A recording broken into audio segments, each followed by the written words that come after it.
Perkenalkan, nama saya Kevin Emmanuel Sambo dari kelas 4 MB3. Di sini saya akan menjelaskan materi perbankan, yakni yang pertama pengertian kredit, yang kedua unsur-unsur kredit, yang ketiga fungsi kredit, yang keempat tujuan kredit, yang kelima jenis-jenis kredit, yang keenam jaminan kredit, dan yang ketujuh penilaian kredit dan penyelesaian kredit macet. Yang pertama adalah pengertian kredit. Jadi pengertian kredit adalah kemampuan dari pihak bank untuk memberikan pinjaman kepada nasabah dengan janji yang telah dibuat atau disepakati sebelumnya sesuai dengan waktu yang telah ditentukan. Jadi kredit dapat dikatakan sebagai pinjaman dari bank kepada nasabah, bisa berupa pinjaman uang ataupun bantuan lainnya, dengan telah membuat suatu janji agar supaya pada nanti nasabah tidak dapat melunasi atau mengembalikan pinjaman tersebut, maka nasabah harus dapat menepati janji yang telah dibuat. Dari pihak bank juga telah memberikan ketentuan-ketentuan seperti ketentuan waktu yang harus dijalankan atau dipati oleh peminjam. Berikutnya adalah unsur-unsur kredit. Unsur kredit yang pertama adalah kepercayaan. Kepercayaan yakni memberikan kredit, artinya bank mempercayakan untuk memberikan pinjaman. Jadi, ketika bank telah meminjamkan pinjaman kepada nasabah, artinya bank telah mempercayai nasabah tersebut. Karena jika tidak, bank tidak mungkin akan memberikan pinjaman kepada nasabah. Yang berarti, bank harus mengetahui latar belakang dari nasabah yang ingin meminta pinjaman. Dan pastinya, bank tidak akan sembarangan untuk memberikan pinjaman jika bank tidak mengetahui nasabah tersebut. Yang artinya, nasabah yang ingin meminta pinjaman dari bank harus dapat meyakinkan bank bahwa nasabah tersebut dapat dipercaya. Yang kedua adalah unsur kesepakatan. Unsur kesepakatan, dengan adanya kredit, bank membuat kesepakatan dengan pihak lain agar tidak terjadi masalah. Jadi sebelum melakukan pinjaman, bank dan nasabah harus membuat kesepakatan terlebih dahulu. Kesepakatan tersebut dapat berupa kesepakatan jaminan dan juga kesepakatan jangka waktu yang harus dibayar. Jika terjadi masalah, maka pihak bank tidak akan memiliki kendala karena telah terjadi kesepakatan terlebih dahulu. Yang ketiga adalah jangka waktu. Jangka waktu adalah kredit memiliki jangka waktu. Nah, dalam memberikan kredit, pastinya dari pihak bank akan memberikan jangka waktu kepada nasabah untuk melunasi pinjaman yang mereka pinjam. Nah, karena adanya jangka waktu tersebut, maka dalam kredit terdapat unsur jangka waktu. Biasanya terdapat beberapa jenis jangka waktu yang diberikan, namun biasanya maksimal yang diberikan adalah 1 tahun. Namun terdapat beberapa jenis pinjaman yang bisa melebihi dari 1 tahun, dan biasanya nominal yang diberikan yang dipinjam adalah nominal yang besar. Unsur berikutnya adalah risiko. Biasanya semakin besar nominal yang dipinjamkan, semakin besar juga risiko yang diterima oleh pihak bank. Karena bisa saja nasabah tidak mampu untuk melunasi pinjaman yang mereka pinjam,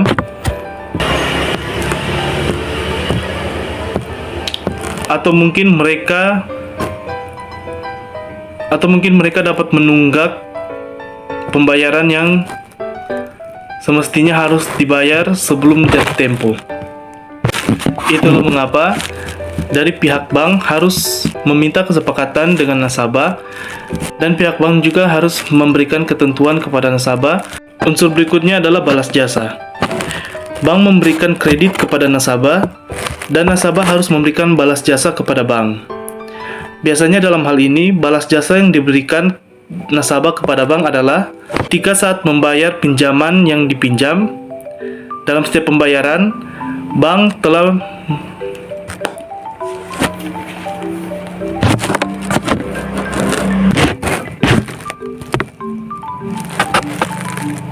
Unsur berikutnya adalah balas jasa.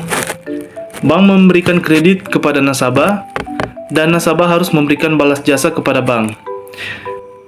biasanya balas jasa yang diberikan adalah bunga dan juga denda.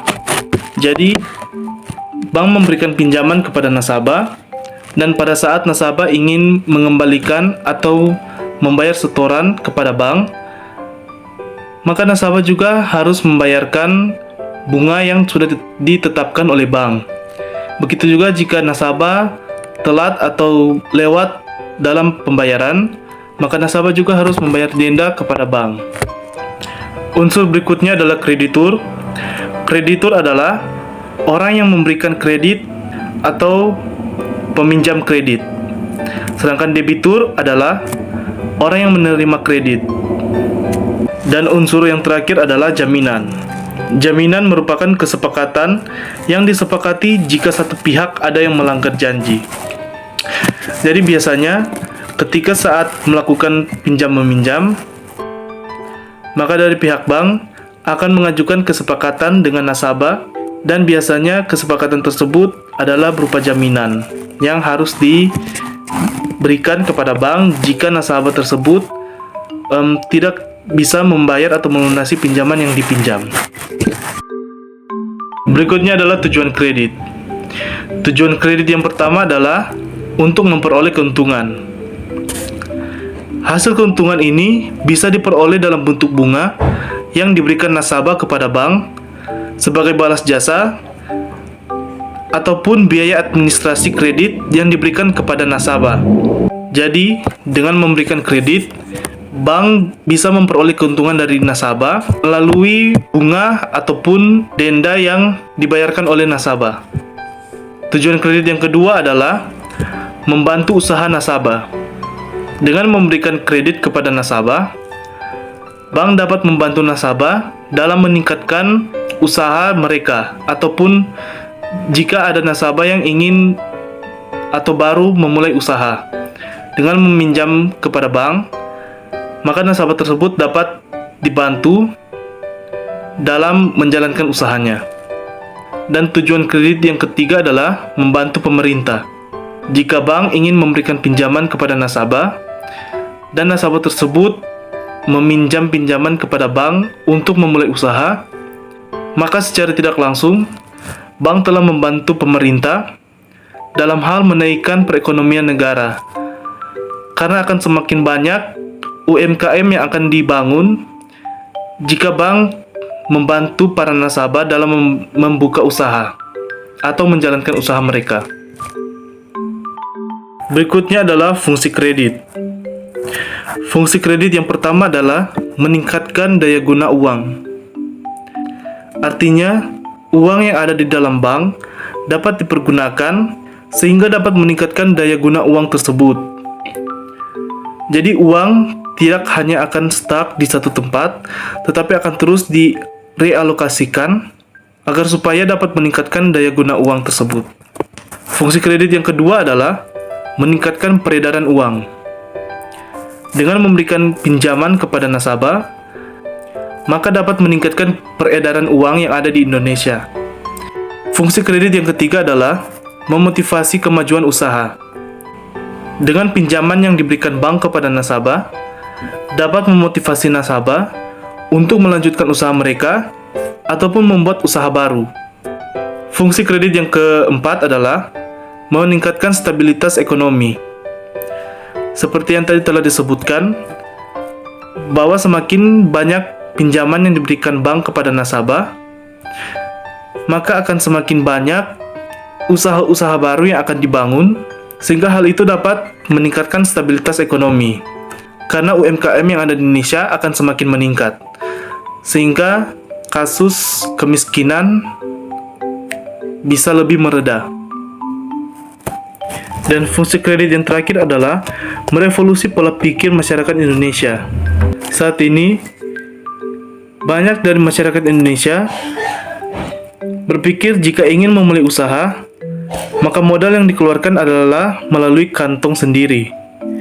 Padahal, ada banyak cara yang dapat dilakukan sebagai awal dalam mendirikan suatu usaha. Salah satunya adalah dengan pinjaman kredit dari bank. Jadi dengan pinjaman kredit dari bank, dapat merevolusi pola pikir masyarakat Indonesia bahwa untuk memulai usaha tidak harus dengan modal dari kantong sendiri, tetapi dapat juga meminta pinjaman dari bank untuk memulai usaha. Berikutnya adalah jenis-jenis kredit. Terdapat 10 jenis kredit dalam perbankan. Yang pertama adalah kredit investasi. Jenis kredit ini tergolong dalam kredit produktif, yakni diajukan untuk kegiatan produksi, investasi, atau menjalankan usaha. Kredit investasi ditujukan kepada pemisahan untuk menjalankan kegiatan investasinya. Jadi kredit investasi ini adalah jenis kredit yang diberikan kepada nasabah untuk membantu mereka dalam membangun usaha mereka, ataupun untuk membantu mereka dalam memulai suatu investasi. Jenis kredit yang kedua adalah kredit usaha rakyat atau KUR. KUR merupakan program pemerintah untuk membantu usaha mikro, kecil dan menengah atau UMKM dalam mendapatkan modal bisnis. Nah, kredit KUR ini sama seperti dengan kredit investasi, namun kredit KUR ini hanya berfokuskan kepada yang ingin atau akan memulai dan mendirikan usaha baru. Jadi jika nasabah ingin memulai usaha baru, maka mereka dapat mengajukan kredit KUR ini. Namun bedanya, untuk kredit investasi ditujukan kepada perusahaan, sedangkan KUR ditujukan kepada nasabah atau masyarakat biasa dalam atau ingin memulai suatu usaha. Jenis kredit yang ketiga adalah kredit modal kerja atau KMK. Pada dasarnya, KMK mirip seperti kredit investasi karena sama-sama ditujukan kepada perusahaan.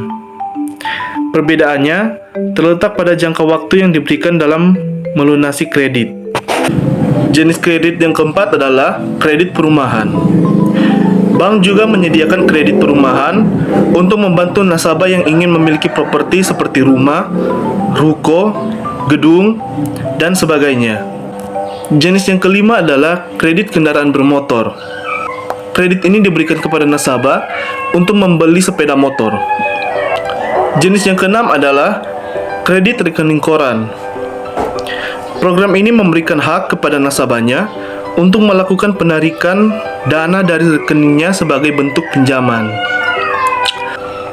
Jenis yang ketujuh adalah installment loan. Program ini sering menjadi pilihan pembayaran cicilan. Prosedurnya sederhana, yakni mengajukan pinjaman ke bank, kemudian melakukan pembayaran cicilan pokok beserta bunganya sesuai kesepakatan. Yang kedelapan adalah kartu kredit. Bank mengeluarkan kartu kredit sebagai fasilitas pinjaman kepada nasabah secara individu. Kartu kredit dapat digunakan untuk memenuhi kebutuhan konsumtif dan produktif. Jenis yang kesembilan adalah kredit dengan jaminan. Program kredit ini mengharuskan untuk menyediakan jaminan berupa deposito, properti, kendaraan, aset, atau barang berharga lainnya. Dan jenis yang ke-10 adalah kredit tanpa agunan atau KTA. KTA tidak mewajibkan untuk memberikan jaminan atas pinjaman. Sebelum memperoleh dana, bank harus melakukan pengecekan kualitas sebagai calon debitur berdasarkan data-data dari lembaga keuangan. Nah, berbeda dengan jenis yang ke-9, KTA ini tidak mewajibkan untuk memberikan jaminan atas pinjaman. Jadi, nasabah ketika ingin mengajukan pinjaman atau kredit, mereka tidak harus menyediakan jaminan untuk diserahkan kepada bank. Berikutnya adalah jaminan kredit. Jaminan kredit adalah kelayakan usaha berupa arus uang, usaha peminjam. Namun ada kalanya bank membutuhkan jaminan berupa aset untuk lebih meningkatkan keyakinan dari pihak bank. Jenis-jenis barang dan aset yang bisa dijadikan sebagai jaminan dapat berupa jaminan berwujud dan tidak berwujud. Untuk jaminan berwujud dapat berupa jaminan bergerak dan jaminan tidak bergerak. Contohnya untuk jaminan bergerak adalah kendaraan bermotor, mobil, dan lain-lain. Untuk barang tidak bergerak, contohnya properti, emas, logam, perhiasan, dan lain-lain. Untuk jaminan tidak berwujud, contohnya dapat berupa hak paten, haki, atau hak atas kekayaan intelektual, surat berharga, obligasi, dan lain-lain. Berikutnya adalah penilaian kredit dan penyelesaian kredit macet. Yang pertama adalah penilaian kredit. Ada 7 aspek dalam penilaian kredit. Yang pertama, aspek yuridis atau hukum, di mana bank akan mengecek apakah perusahaan atau usaha dari nasabah tersebut memiliki legalitas atau tidak. Yang kedua adalah aspek pasar dan pemasaran.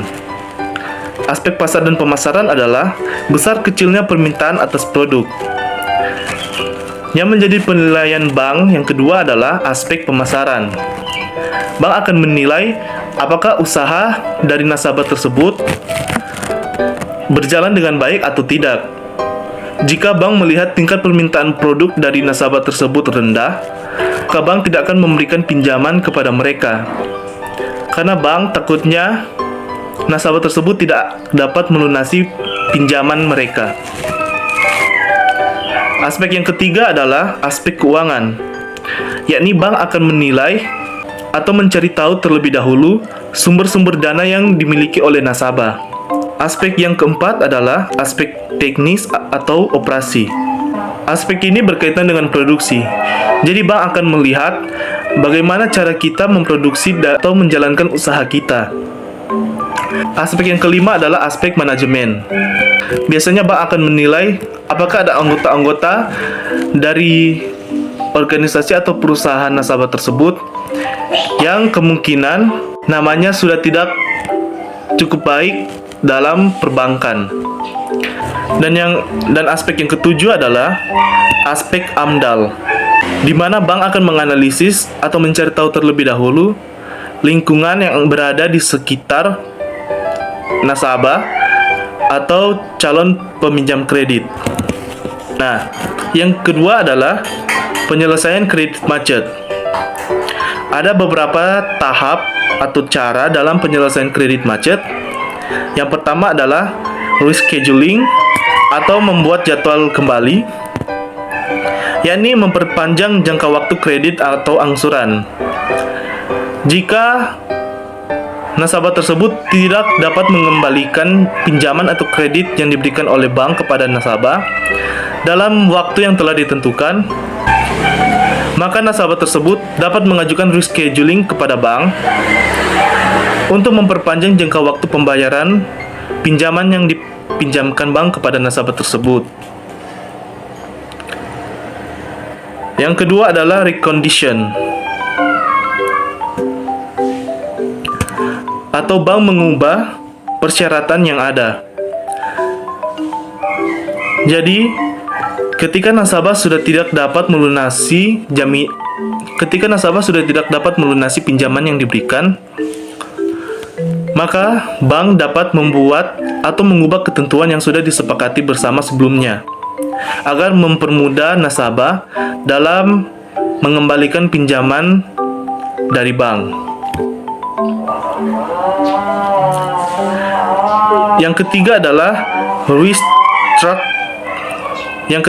restructuring atau cara menambah modal usaha. Ketika nasabah sudah tidak dapat mengembalikan pinjaman dari bank karena usahanya bisa dapat dikatakan bangkrut, maka bank dapat memberikan modal usaha kepada nasabah tersebut untuk memulai lagi usaha nasabah tersebut, agar supaya nantinya nasabah tersebut dapat menyelesaikan atau membayar pinjamannya.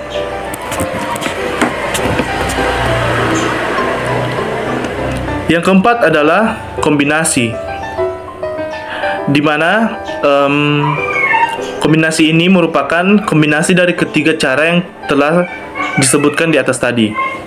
Terakhir adalah penyitaan jaminan. Ketika sebelum memberikan pinjaman atau kredit kepada nasabah, bank dapat meminta jaminan terlebih dahulu dari nasabah agar supaya nantinya jika nasabah tidak dapat melunasi pinjaman atau kredit yang diberikan, maka jaminan yang diberikan dari nasabah tersebut akan disita oleh bank.